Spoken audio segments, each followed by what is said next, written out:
Fox ends up flaking. That would be funny. I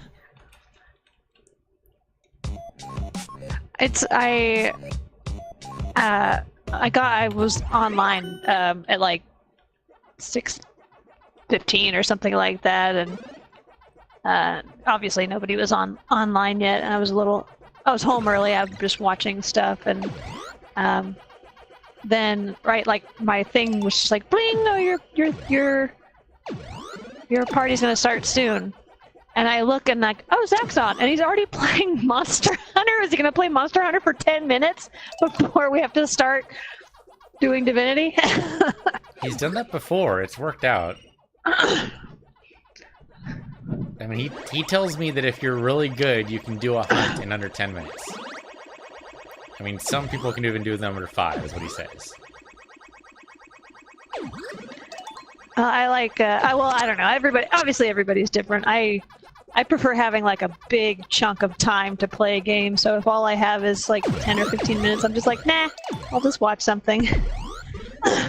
Did you see Fox put a message? She's a couple minutes late due to traffic. Wait a minute, but he was playing so it's just Monster Hunter. Maybe it just says he's on Monster Hunter, even if he's not. I don't know. That's weird. Well, I mean, you know, my traffic whenever I go to work, I mean, I have, you know, tons of traffic going to work. Because, you know, sometimes that hallway, it's really tricky. I was just thinking you don't have a car. I think you work from home. I do work from home. But sometimes that traffic, man, it'll eat you up. Yeah, I saw he was on, when I logged on to PlayStation, I saw Smidge and Fox were online. So I was like, oh, wow. I don't know. Weird. He's a mysterious one, I guess. Yeah, because even if he has, like, the PlayStation app, that wouldn't account for it, right? Because there's no way it thinks he's playing a game from the PlayStation app. Yeah, I don't know. It says he's on. Let's see. All my 3 friends. Yeah, it says Monster Hunter World, unless it has like an app accompaniment. Or he left it on for 9 hours. Some people do that. I mean, if you put your PlayStation in sleep mode, it doesn't actually shut off the game. Ah. Yeah. I think I've definitely had a game kind of paused before, and then I used my PlayStation to watch Netflix or something, and someone messaged me like, hey, you want to play Destiny? I'm like, oh, I'm actually not playing Destiny. I just still have the... Like, I might have quit to the main screen and then, you know, swapped over. It's like, well, I'm technically not playing. Even though it looks like I am, I'm not. Just because it's running. Are you playing any pre-games right now? Because you usually have a pre-game going. Or did he die? Okay. The only thing new that I'm kind of playing right now, I can't stream, and I can't really talk about it on Twitch because it's against the community guidelines, so... Ooh, did you get an early play of something? No, a super late play of something that's technically not existing anymore. Oh, interesting. Okay. That confuses me. No, the opposite, Lindsay. Yes, the opposite of what you said. I'm starting Divinity up right now, so we don't have to wait. So I don't know if it's my impatience or, I don't know, a symptom of old age or something like that, but it seems like the PlayStation games are actually taking longer and longer to load.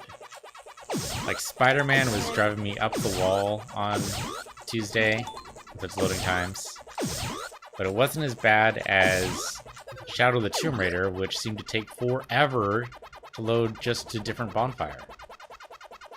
That's super weird. Shadow of the Dark Souls Raider. Yes, exactly.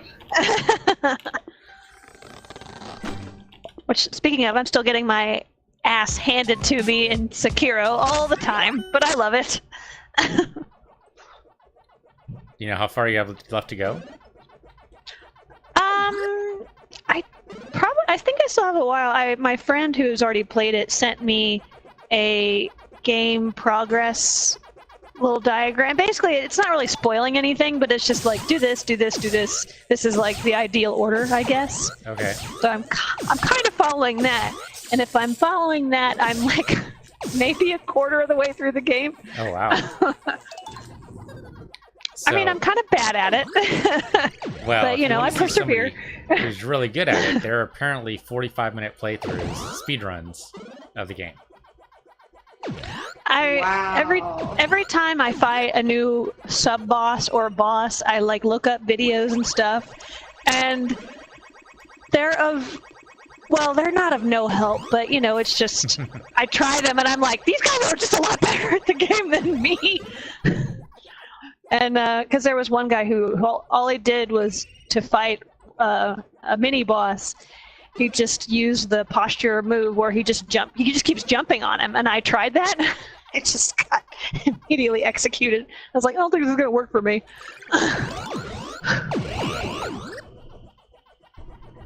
It's a hard game. They're not lying when they say that. Why would someone want to beat a game in 45 minutes, though? I feel like you're not. Well, I mean, you know, you have an hour lunch break. Takes you 15 minutes to go to and from work, so, you know, you do what you can. Yeah. Totally. They've probably played through the game like Half a dozen 50 times already, yeah, you know. Yeah, I'm playing Dark Souls and I keep getting commenters saying, hey, you know, I've totally speedrun and no hit run. I'm like, okay, well, that's good for you. And that's fantastic, and I look forward to seeing that video. But, that's not me. I can't do that. There's no way. There's no way. Have you seen my gameplay?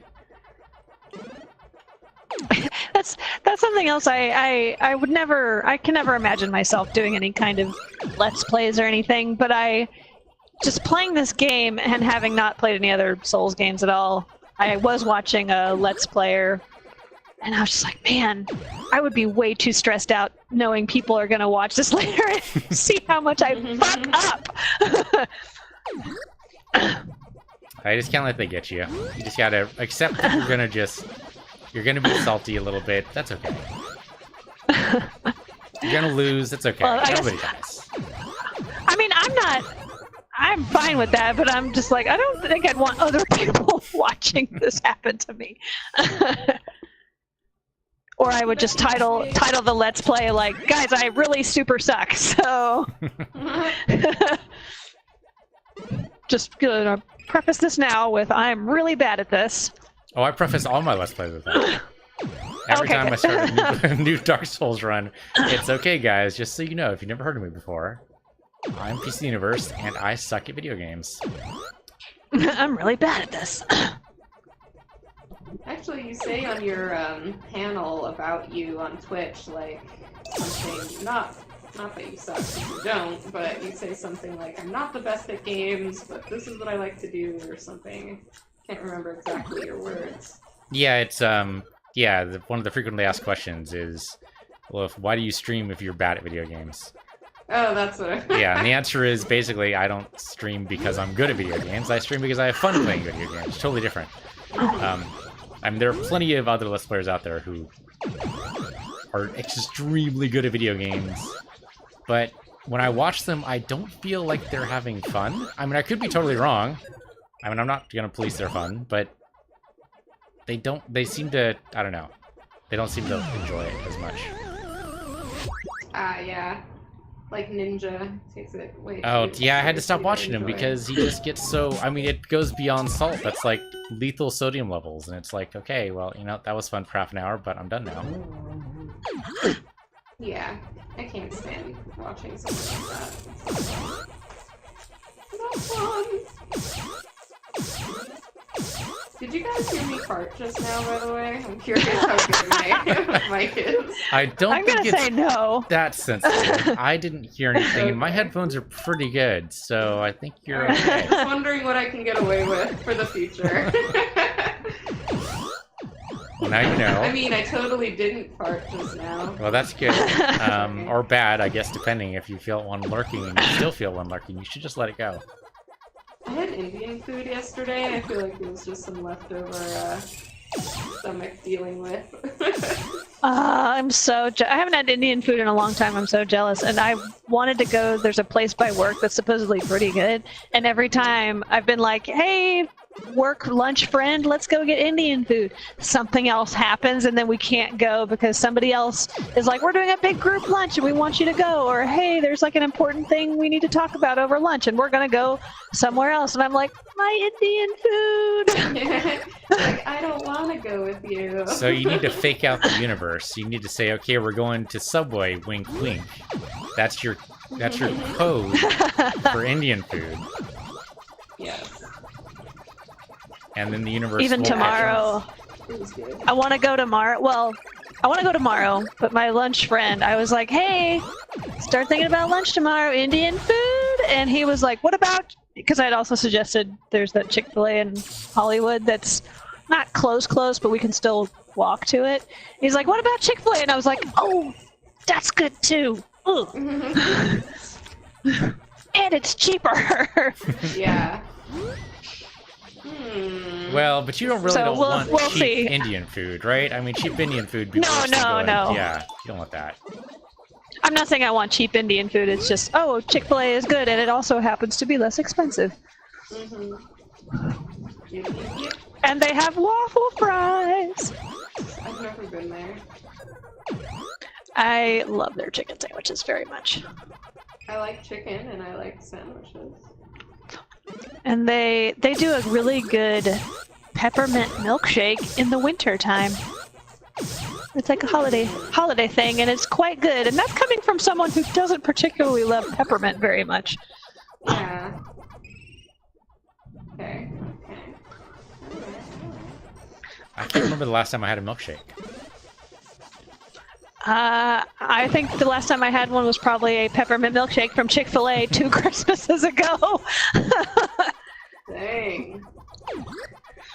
I think it might have been Johnny Rockets. No, that doesn't sound Oh, right. Johnny Rockets is good. No, well. Have you ever had Have you had a Steak and Shake milkshake? Those are pretty freaking good. No, I mean, I've only been to Steak and Shake once, but it was like a late night run, and milkshake didn't seem like a good idea for a late night run. Their milkshakes are, they can do, they do the side by side, so you can get 2 different flavors if you want. I always like doing chocolate and vanilla. So it's not too chocolatey, not too vanilla-y. It's a little bit of both. So how does the side by side work? Is that like? They have like a little divider that they just throw in the glass, and then they fill each side, and then they pull the divider out. Bloop. And it's pretty good. Oh, so okay. So one thing I always do with milkshakes though is I always mix them. So that would be bad for that. I mean, you could. I think I usually end up doing that too. I'm just like, that's great, and then I stir it all together.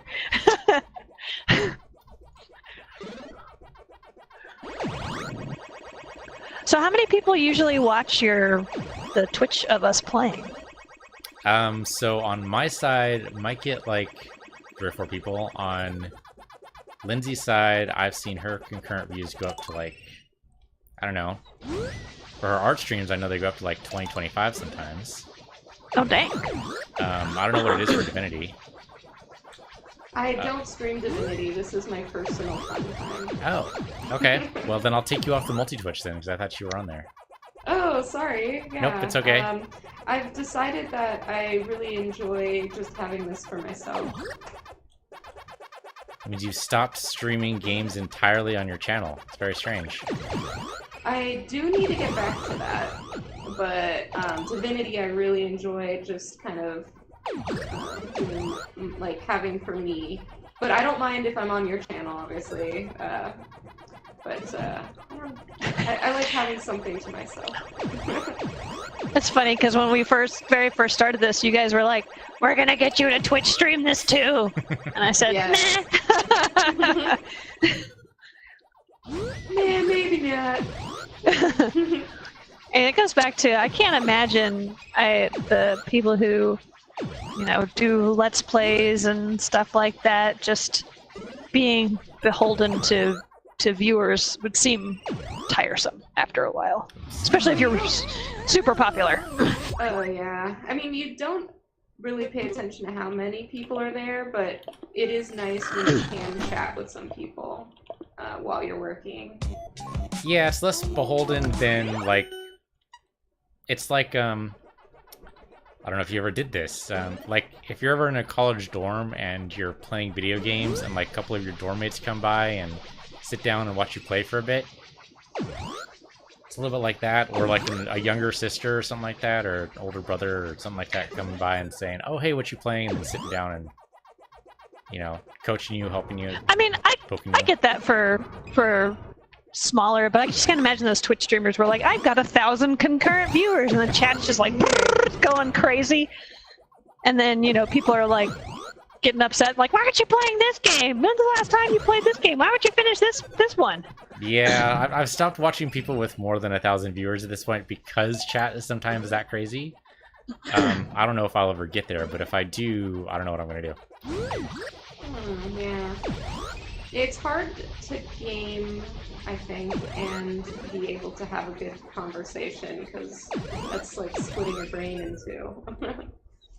Like with art, you know, you can stop whenever you want, you can look up, you can take a break.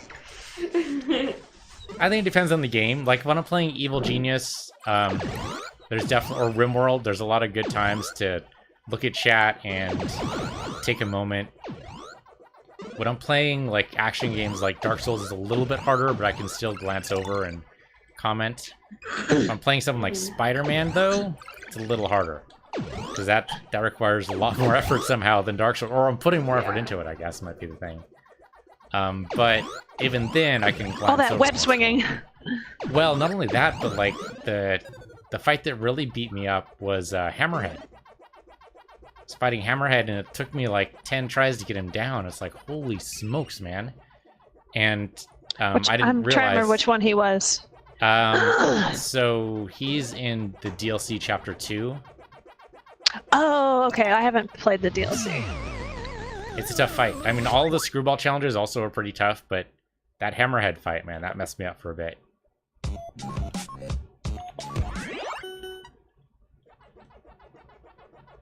But yeah, I mean, oh my goodness, there's always moments in games where like there's a pause, and the developers do that on purpose too, because you can't be on all the time. You can't go, adrenaline rush. It's not possible. So there's these breather moments where you can stop and consider life, the universe, and everything, and talk to chat or whatever. and yeah, that's what I do anyway. I don't know what. I mean, also in Dark Souls, if you die, there's like a good 15-second loading screen you can take a breather on, and I die all the time in Dark Souls, so that makes it easier.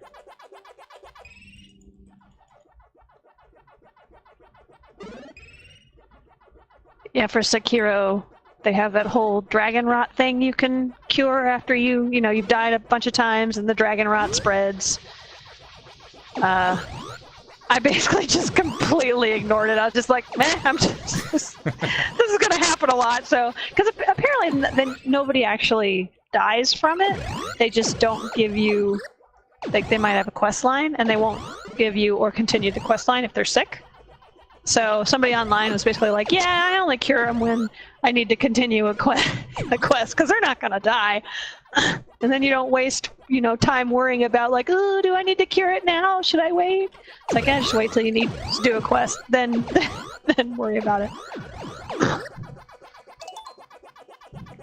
That kind of takes the pressure off. It does, and so but the only thing that sucks is that you have that whole unseen aid where the less people are sick, the more % chance you have of not losing your stuff when you die. I mean, it's only 30% at max, but still, that's a third, roughly. So my unseen aid, I died so many times, my unseen aid went down to like 6%. And I was just like, yep! And I swear the game felt sorry for me at one point because my unseen aid was super, super low, and I got it like 3 times in a row, and I'm like, wow, this game, those suck. It felt sorry for me. That's funny because there was an article about an easy mode that was spawned specifically because of Sekiro. And the game reviewer rather saying, "Well, I wish there was an easy mode to this so I could review it faster." And a lot of people complaining because that's not how games reviews really work. But okay. But it sounds like there is kind of, sort of, I mean, at least an appeasement mode if nothing else. I think that I saw a response. Somebody just put up a YouTube video, and it was, and their point, like the reviewer was like, what about disabled gamers or whatever? And like a disabled gamer put up a response is like, I can play Sekiro, and he only had one hand or something that normally would inhibit play for an average person, and it's the video of him just kicking ass at Sekiro.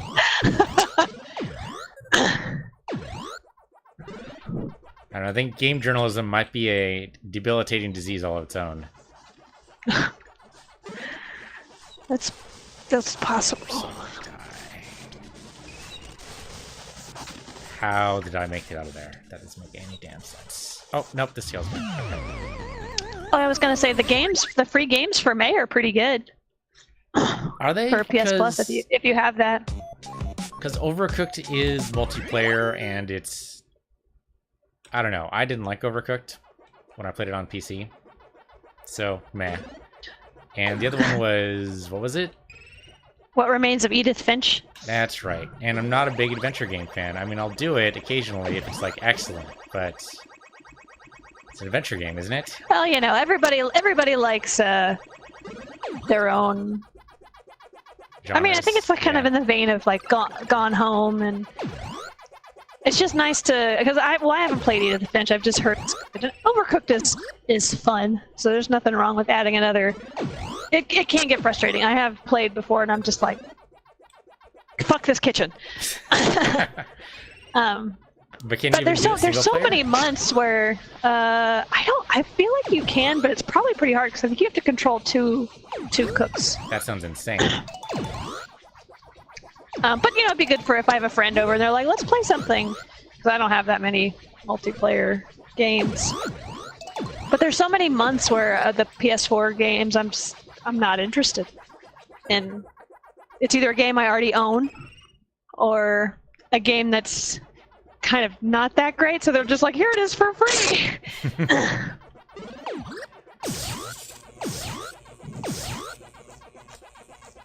Well, I mean, Dark Souls wasn't Surge last month? Or The Surge, whatever it was. Yes. Or Dark Souls I suppose, because it's not actually from Software. Yeah, it's inspired by. I didn't download that one, I don't think. I just forgot. And there's also been many of them I've downloaded. My library is full of free PS Plus games that I have not played. Yeah, I keep meaning to go back to Strider. Never happened. Binding of Isaac, way back in the day. Downloaded it. Played it maybe an hour. That was about it. I was done. Yeah, just a couple of them just... No cells from each for whatever reason.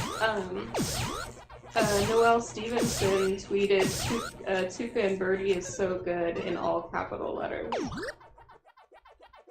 That name is so familiar. Yeah, she developed She-Ra for animated. Oh yeah, that's right. Yeah, have you watched any of it? Not yet. I'm finishing She-Ra first, actually, before I start another show. Season 2 of She-Ra. But on you must Netflix. Be happy with it, right? I mean, people have been talking about it. Yeah, I mean, I just want people to like it because purely selfish reasons. I want there to be more seasons so I can keep working and have a career. Yes, of course. But yeah, it's fun to see. Yeah, a lot of people seem to like it. We had a premiere party at the Netflix campus, which sounds way more crazy. It was not. It was basically just people from work.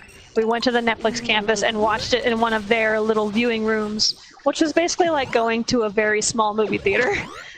And then it was cool, but it was just mostly the crew. I was kind of hoping like Ali Wong or Tiffany Haddish would be there, but I think they premiered it at Tribeca, and I think that's probably where they were. However, I did sit next to the guy who voices the current Tom Servo, the Netflix version. Does he sound Yeah, I just said. like him? Pretty much. I'm sure he kind of amps it up for being Tom Servo. But yeah, I sat right, and I recognized him because I've also seen him. He's in Grace and Frankie, that other Netflix show. I like that show. Which I like. He plays Bud. Which one is Bud? Oh, he's the son. Yeah, Frankie's son. Yeah. Oh, that's awesome. So I didn't get the chance to compliment on that. Because I recognized him, I just leaned over and I was like, I really like your Tom Servo. And I think he's that level of famous where he's not crazy famous, so everybody recognized him. So he still seems like he was pleased that I said that. And not just like, oh yeah, I know. This is what I do. So yeah, he seemed very nice. He was like, "Oh, thank you so much." He's like, "You worked on the show. What did you do?" And then so we just chatted very briefly. I wanted to ask him afterwards for like a picture because I just thought my friend would be so, because we both love Mystery Science Theater, and I thought that would tickle her so much. But he and his wife left before. I didn't want to bother them. Like, they were kind of talking to people, and I didn't want to be like, "Hey, can I have a picture?" So I just let him do his thing, and then later I was like, "Oh, is he still? Oh no, he's left already. Damn it!" No.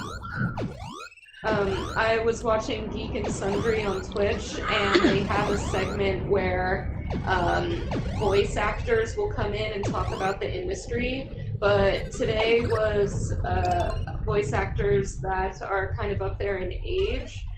One of them did some of the voices for Animaniacs and a whole bunch of other stuff. And another guy did Skeletor, I believe, he's done a few of them, but it was just really amazing to hear some of these older voice actors, and like they talked about there was stuff before residuals, and one of them was like the voices of some of the Smurfs, and some of that was like before residuals, and so they talked a bit about that. And then one funny thing was they took a scene from a serious old movie, and they did it in their some of their most popular voices from animation. So it was like Skeletor and Yakko like saying this one like silly scene together. So it was just kind of cool and out of context, but it was a really cool show. And putting a face to a voice is very interesting. And they talk about how it's such an honor to bring these characters to life, because someone has to write it, someone has to make the show, someone has to animate it, but they really feel like it's such an honor to have this opportunity to bring them to life in this way. So I just thought that was cool. Yeah, not that I'm belittling any of the things they do, because they're very talented and amazing, but a lot of people will recognize voice actors, and it's not like the animators are like, "Oh my god, you animated, you." It's not like people know our names, like, "You're the one that animated blah blah blah, oh my god," and nobody freaks out over us. No, sorry. In fact, we are the least freaked out over, because us and like compositing, we're like the bottom of the fucking food chain in animation, which is funny because we do probably some of the most work. Wait, do you get residuals? Oh no, we definitely don't. That's kind of stupid. But to emphasize my point a little bit, the BoJack team has been we're in the middle of unionization talks right now. And when we had one of our earlier meetings at one of the guild halls to talk about, kind of what we wanted and stuff like that, and people volunteered to be our delegates because the animation guild was like, well, we can bargain for you, but you'd probably rather have your own co-workers there as part of the process. So some people volunteered, and the leader of the guild guy who was leading the meeting, he was like, okay, we got just making sure we got somebody from every department. We have storyboarders, and we've got a design like background and props, and we've got a director, and he left off animators. I'm like, there are animators that work on this show. It's called the Animation Guild. It's the Animation Union. And you forget that we even exist. Because so much of the stuff is shipped. BoJack's shipped. BoJack's animated in Korea. I mean, it comes back and we do notes and fixes and stuff, and sometimes we do have to reanimate things completely, not often, but yeah, it just feels like we're a dying breed. Well, not represented properly enough. But I don't get how, voice actors can get residuals, but not all the other people working on it. Why do they get that? I don't know. That's a good question. I mean, my dad's a writer, and he gets residuals from writing. I wonder if the BoJack writers get some. I don't know. I really don't. But it might come down to what kind of public outcry would there happen to be if a voice actor left, as opposed to if an animator leaves. Ouch. I mean, I hate to say that, but he's got a point. It's true. It's very true. Because the voice brings such character to it. Yeah, so because if an animator left, they can find another animator. But bringing Mystery Science Theater back to it, if when Tom Servo first had his voice change, there was a hue and cry. And then this new voice actor for Tom Servo comes in, another hue and cry. There's a huge deal because people associate a certain voice with a certain character. When Mark Hamill didn't do the Joker for the first time ever, people were like, what the fuck? That's not my Joker. No way. Don't believe it. Not my Joker. Hashtag. I love it. There's a serious fandom about that. But my dad's a writer and he's got residuals. Yeah, but if your dad left, there would be no more product to sell. Because get another writer. Yeah, I mean you can get another writer, but it's not the same thing anymore. I mean, George R.R. Martin has stopped writing Games of Thrones for the TV show because he focused on his book. Have you noticed a change between season 7 and 8? A lot of people have been hating on season 8. I've been reading things. And that's why. A lot of people are upset. Is because George isn't writing it right now. So yeah, you can get another writer. Easy. Writers are a dime a dozen, especially in LA. But it's not going to be the same quality product. Actors. So you give them the incentive to stick around. In a kind of interesting reversal, please remind me, who is always the voice of Batman? In the animated series. Shoot, Tim somebody, right? Isn't it? Tim Salamim. Damn it! No, I'm forgetting his name right now. But yes, I know who you mean. It's so that guy. Yeah. He's always, ever since the Batman animated series, he's always Batman. When my ex got, he did some shorts, some DC Nation shorts back in 2013 that were, it was Tales of Metropolis, which it featured various DC characters, and Batman was one of them. And they didn't get that guy to do his voice. They got Diedrich Bader to do his voice. And I loved it. I loved Diedrich Bader's version. But for some reason, because, and I think this is an executive decision, they just decided for his short that Diedrich Bader wasn't good enough, and they were going to recast Batman as that original guy. I didn't like it as much. I was like, I like Diedrich Bader better. But we didn't. That was not our choice, unfortunately. He didn't. Even though they were his shorts, he didn't have the power to be like, no, I'd rather have this other guy. They just were like, you're using him. Yeah. Yeah, that show I was watching on Twitch about with those voice actors on Geek and Sundry, they were talking about when Mark Hamill does some things like this, most people ask him about the Joker more than asking him about Star Wars. Well, yeah, because that's a generational thing right now. I mean, we have, what, 2 generations now that have grown up where the latest Star Wars movie was Attack of the Clones. Or I guess it'd actually be Revenge of the Sith now. Or nowadays, I mean, it's only recently changed so that the latest Star Wars movie is now Han Solo. But that was a big... If I saw Mark Hamill, I would say, hey, I really loved your version of Dom the Cat from those Playhouse Disney shorts, Tasty Time with Zafranc. Right, I worked on those. I always think it'd be interesting to, like, if you see an actor and you're about to greet them, you look them up on IMDb and you find their most obscure, the most obscure shit. Oh my God. I really loved you in the commercial for Twizzlers at that one time. You were fantastic. You know, just something absurd. But see, at least I can say I didn't look that up on IMDb. I knew about it because I worked on it. That was one of my earliest jobs out here. I really love when you did that one obscure voice for that straight-to-DVD Christian animated. It was so good. I sure did like your Fire Lord for Avatar. Oh. He was Fire Lord? That guy was a bastard. He was. Huh. He was he was Ozai. Interesting.